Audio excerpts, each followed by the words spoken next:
Sejam bem-vindos a uma nova edição da ESEC TV, um magazine cultural sobre a cidade de Coimbra, produzido na Escola Superior de Educação. Eu sou a Cristiana Oliveira e hoje temos uma edição especial dedicada ao poeta e cantor Zeca Afonso. Façam-nos companhia nesta viagem pelas memórias de uma vida de poesia e resistência.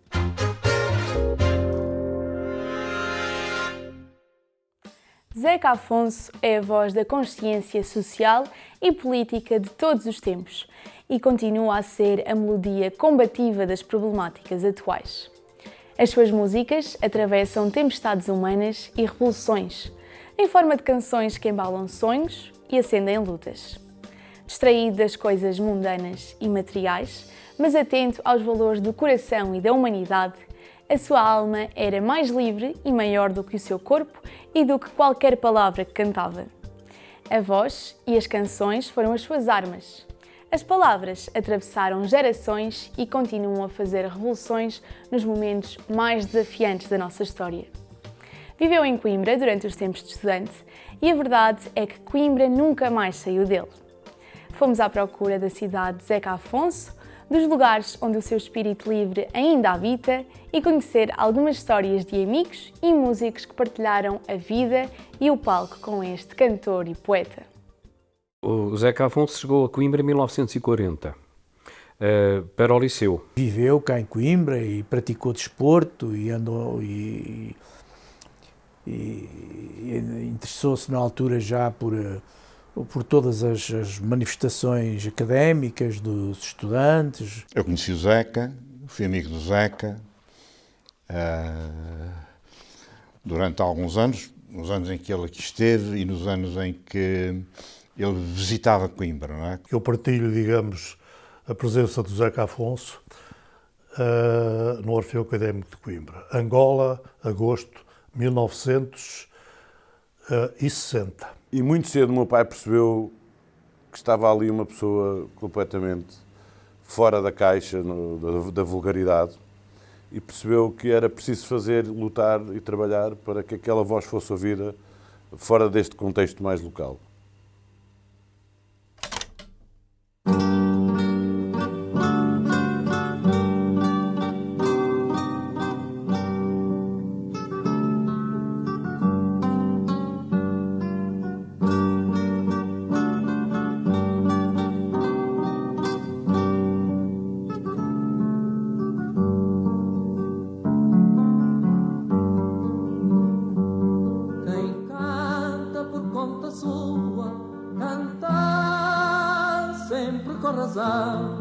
Cantar sempre com razão,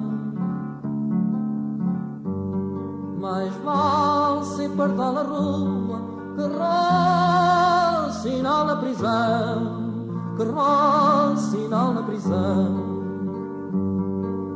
Adeus que me vou embora, adeus que me quero.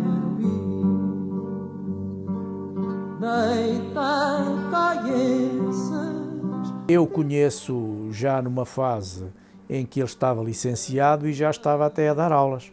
Mas nesse período em que ele saiu de Coimbra, porque ele depois casou, foi ali viver para a zona da Sé Velha, teve 2 filhos, entretanto ele teve que começar a ensinar e manteve-se a vir a Coimbra periodicamente, ter com os amigos ali à Brasileira, onde era a tertúlia dele, e onde estava o meu pai, que foi o meu pai que depois mais tarde me pôs em contacto com ele. E é nessa altura também que ele quer mostrar aos amigos as novas canções que faz, o novo modelo que ele entretanto decidiu optar, saindo do território do fado clássico, onde ele até aí era um dos grandes cantores. E então, a partir dessa altura, ele começa então a compor as suas primeiras baladas, e é nessa altura que eu o conheço. Quando podia vir ao fim de semana, habitualmente fazia uma visita, e era nessa visita que eu estava com ele. E a visita era à Brasileira, ao Café Brasileira, e concretamente à tertúlia a que eu pertencia. Era uma tertúlia que tinha dois polos na Brasileira. O polo dos mais velhos, o Dr. Paulo Quintela, o Rui Clímaco, o Alberto Vilaça, advogado, o irmão Mário Vilaça, professor, e alguns visitantes como o Vitorino Mésio, o Cardoso Pires, que quando vinham, iam lá. E depois, entre os dois balcões, o balcão da bica e dos bolos, eu frequentava os dois balcões abundantemente, eram os mais novos, eram os estudantes, não é? Éramos nós. Não só os estudantes, havia também um professor, o professor Franz Martins, Fred, da minha faculdade, e jornalistas. O Rocha Pato, o pai do Rui, o Rocha Pato, de quem fui muito amigo, e o senhor Sartório Fragoso. A música de Coimbra estava um bocadinho... Não era em decadência musicalmente, era em decadência no que toca à capacidade de atingir o grande circuito musical, fosse nacional ou a nível internacional. E por coincidência, nos anos 50, na transição do final dos anos 40 para os anos 50, começam a encontrar-se pessoas que tinham essa referência e não desistiram de tentar que a música de Coimbra não estagnasse num postal. O meu pai, o António Portugal, eu acho que ele foi essencialmente um grande produtor, porque ele percebeu que não bastava apenas reunirem-se para tocar e cantar, percebeu que era preciso fazer algum trabalho muito ativo para que a música de Coimbra voltasse a ser gravada em estúdio, a voltar às rádios e aos grandes palcos do mundo. Felizmente, ainda no Liceu, o encontro com o Zeca, depois também com o Luís Góis, o Fernando Rolim e aquela vivência deles nos últimos tempos da velha alta de Coimbra com o Flávio Rodrigues, deu-lhes uma coisa muito importante, foi a percepção do que a música de Coimbra era na sua perspectiva das raízes populares, e foi um instrumento fundamental para todos trabalharem toda a vida, e o Zeca então ainda mais, porque ele foi muito rico sempre nos ritmos populares e na maneira como recriou isso.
O Zeca é uma figura, no princípio, muito tradicional. Ele era avesso à mudança. Tanto que as suas primeiras gravações são temas clássicos da canção de Coimbra. Contos Velhinhos, penso que são gravações de 1953-52.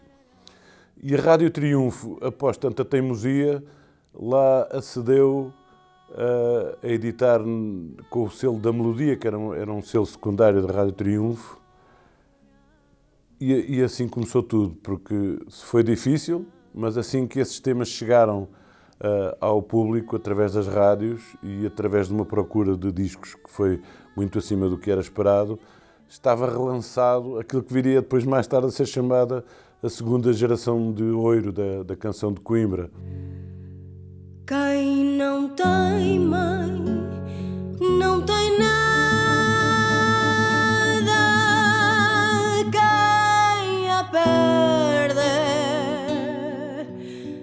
Pobrecinho. Curiosamente, eu considero que é só em 1961 que o Zeca assume que vai, portanto, começar a cantar sendo acompanhado só à viola. Portanto, há aqui aquela dúvida do Zeca, quer dizer, na Balada do Outono não queria guitarras, depois grava só com violas em 61, em 62 procura o Portugal já para meter a guitarra, e é aí que surge o Rui Pato. Isso foi um achado, porque o Rui Pato acompanhou o Zeca até 1969. Portanto, este zigue-zaguear do Zeca foi uma constante dele. Tanto que até nem foi ele que deu o nome de Balada do Outono, foi o Dr. Francisco Menano, que era guitarrista dos anos 10, 20. Curiosamente, o que é que ficou do Zeca para a canção de Coimbra? Ele não fez nenhuma ruptura. Ele recuperou a balada, recuperou a viola, que isto já acontecia nos anos 20, com o Armando Góis e do Betancourt, que gravaram sonetos só acompanhados à viola. E o que é que o Zeca traz de mais importante para a canção de Coimbra? Um puro lirismo, um forte lirismo, assente principalmente no nosso cancioneiro popular e na poesia trovadoresca. Depois há uma espécie de descomplicação formal, ou seja, as quadras não têm métrica, o verso é livre, isto tem muito a ver também com a liberdade criativa do próprio Zeca Afonso. Uma coisa importantíssima que ele trouxe para a canção de Coimbra, temas rente ao surrealismo. Isto não existia na canção de Coimbra. E depois temos exatamente a sua veia de intervenção política e social, que acaba também por contribuir para o movimento de contestação ao antigo regime, juntamente com as trovas do Adriano. Acaba por ter no Rui Pato, digamos que, a muleta que ele pretendia para mais rapidamente gravar, porque era muito mais fácil ensaiar com uma só pessoa, e o Rui Pato diz que muitas vezes ensaiavam os temas quando iam no comboio para a Orfeu, do que realmente estar a tentar reunir duas guitarras, uma viola ou duas violas, etc, etc. Portanto, aí foi mais fácil para o Zeca ter só o Rui Pato a acompanhá-lo. Até Zeca, em Coimbra, a música era fado. E ele distancia-se muito, até opta mais até por ritmos já diferentes, ritmos africanos, influência da sua ida para Moçambique, e depois, digamos, regressa de novo à sua matriz coimbrã e às suas saudades de Coimbra, quando grava, já no final da sua carreira e até já doente, o disco só de fados de Coimbra, acompanhados pelo Otávio Sérgio.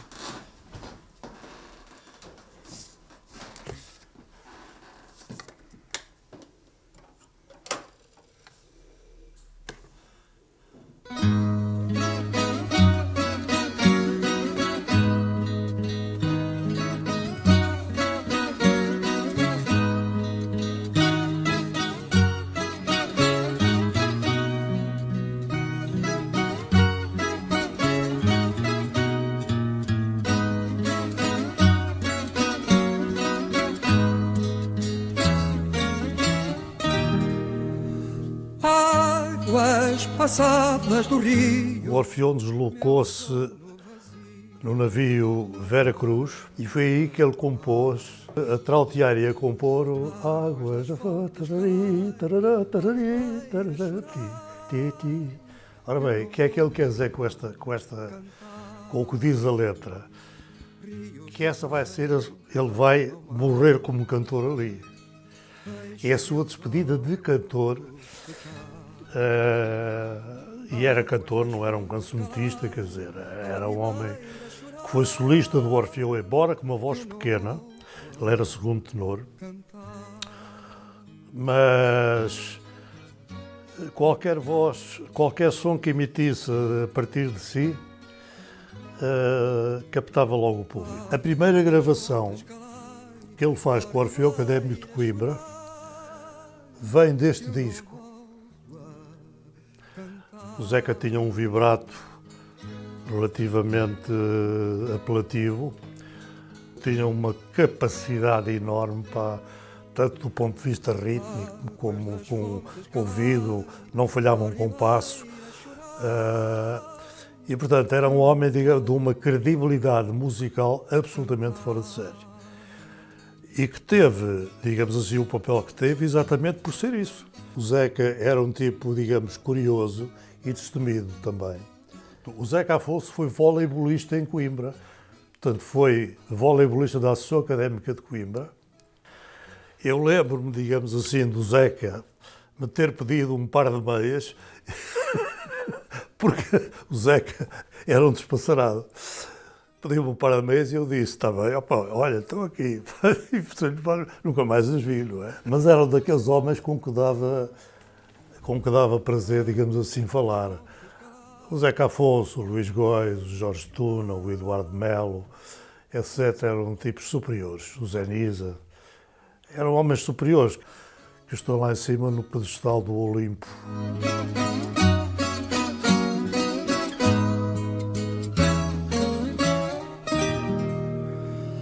Águas do Rio Cordeiro.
O Zeca, enquanto esteve aqui, enquanto estudante, era o homem das noitadas. Não é? Cantava, estragava a voz, muitas vezes. Cantava onde lhe pediam e onde não lhe pediam. À noite até às tantas. Não é? Se tivesse bom tempo, se tivesse mau tempo. E depois, quando já conhecido, nacional e internacionalmente, e fazendo, eu não digo uma carreira, porque o termo carreira para o Zeca era uma coisa que o incomodava. Ele não fazia carreira, ele cantava. Cantava e cantava onde lhe pediam que cantasse. Pagasse ou não pagasse. Normalmente não pagavam, não é? Normalmente não pagavam, não é? Mas o cantar era uma espécie também de serviço público para ele. Há uma altura, até 1960 mais ou menos, em que ele está aqui por Coimbra sempre, e depois, a partir de 60, 61, começa então a sua atividade docente como professor do ensino secundário e nessa altura sai de Coimbra e passa a vir cá de vez em quando. Depois, em 64, ele vai para Moçambique e, portanto, entre 64 e 69 já não passa por Coimbra, já não está em Coimbra, e quando vem a partir de 69... já está a morar em Setúbal e fica em Setúbal e, portanto, só regressa a Coimbra quando tem que vir cá fazer tratamentos para a sua doença. É evidente que o Zeca se transforma muito aqui ao longo do tempo, mas só hoje é que é possível perceber que isso faz parte da mesma viagem.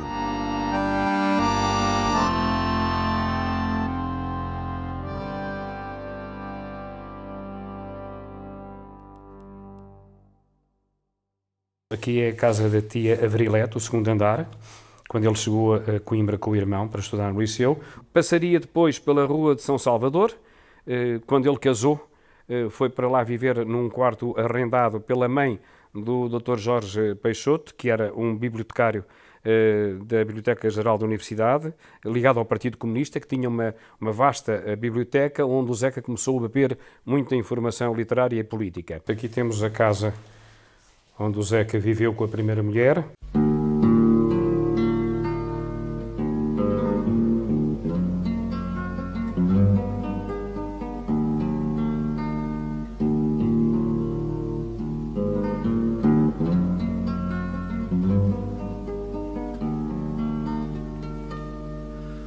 Pombas brancas que voam altas, riscando as sombras. E depois, mais tarde, pronto, ele teve o divórcio da primeira mulher e já não tinha propriamente um poiso em Coimbra, a não ser nas repúblicas. Ele, quando vinha a Coimbra, não tendo casa, ficava desde a República dos Galifões ao Corsário das Ilhas, à Praquistão, portanto, todos lhe davam guarida porque era o Zeca Afonso, não é? Que não volta. Até à morte do Zeca, sempre que nós estávamos, ele vinha com histórias de Coimbra. Lembro-me quando ele entrava ou saía de casa, de nossa casa, nas últimas visitas, ele saiu sempre a assobiar. E é como se ele ainda andasse a assobiar. Era um poeta, como cantor-poeta, era um visionário, era um homem de uma pureza espantosa, como é difícil encontrar. Não é? O dinheiro para o Zeca não contava. Ele gostava de falar de Coimbra, gostava bastante de falar de Coimbra, das suas recordações de Coimbra e da cidade de Coimbra, mesmo que fosse para criticar, para gozar, para ridicularizar, ele fazia. Portanto, Coimbra acompanhou-o até à morte.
O Zeca, o Luís Góes, pá, esses são imortais, são verdadeiramente imortais.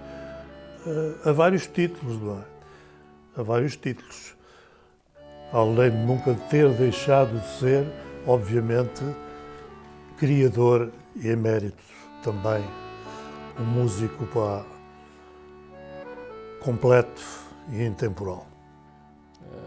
Não ganhou a vida à custa da música e podia ter ganho, como nós sabemos. Não é? É um nome ímpar na nossa música e na nossa cultura.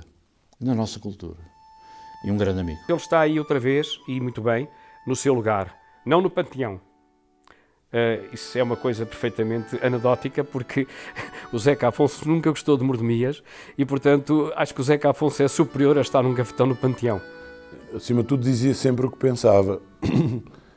Eu até acho que ele tinha algum prazer nisso, em desafiar um bocadinho todos os ambientes quando havia a ameaça de alguma formalidade. Ele dizia sempre o que pensava e é por isso é que ele ainda cá está. O Zeca ainda serve de cenário, de fundo, a muitas das preocupações da juventude e não só, relativamente àquilo que neste momento se passa na nova ordem mundial e até nacional.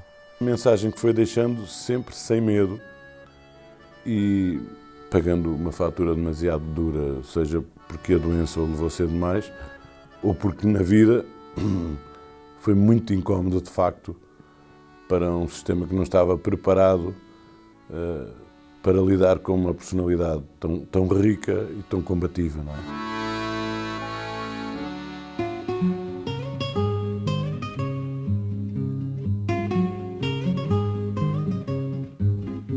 Chamaram-me um dia cigano e maltês, menino, não és boarrês.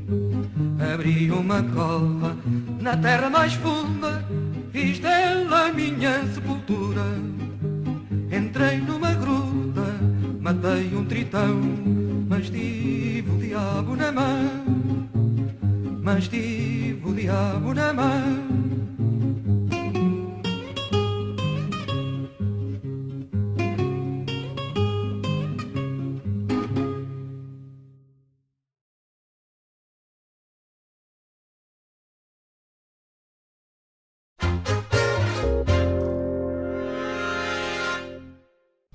Agradecemos a vossa companhia nesta viagem.